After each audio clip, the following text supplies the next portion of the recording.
of the ISBB, and beyond that, he prided himself on being a stern, strong president. But on that particular day in 1980, he took a distant backseat to Arnold. Arnold seemed to be running things. He could have it any way he wanted. Wow. Only once I stood up at the pre-judging meeting did that thing come to at least a partial halt. That irritated Ben Weeder. He stood in between Arnold and I and tried to assert himself, but it became very clear, especially later on as the day proceeded, that things weren't the way they should be. Very, very clear. If it was just me saying this, of course it could be chalked up to sour grapes, although that's not true. I've lost contests before. I never raised a fuss.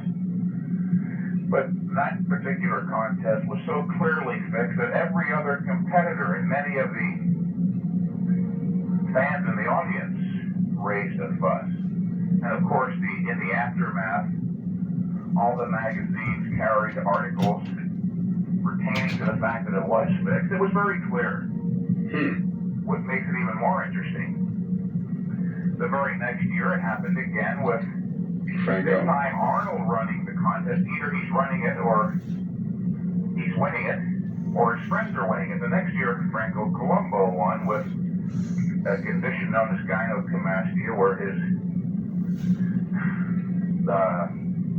breast tissue or his chest takes on the look of having breast tissue. His right leg was maimed in an accident a couple of years before, and that looked deformed. And he went on to beat people like Tom Flass, who was in the best shape of his life, and quite a few other people.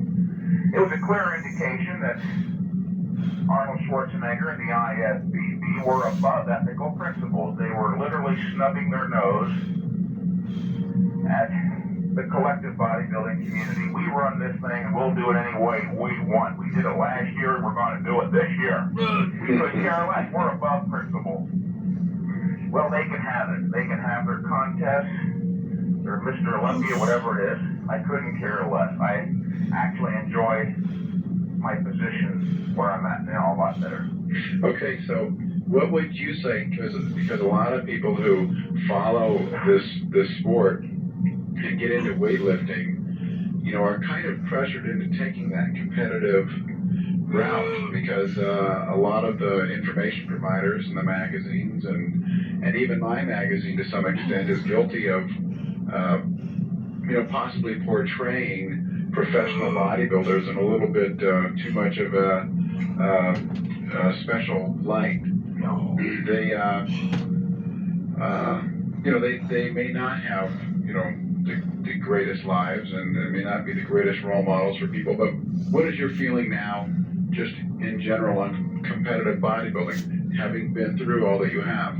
Would you recommend it to people who are getting into weightlifting, or? No, I would not recommend it, Bill. And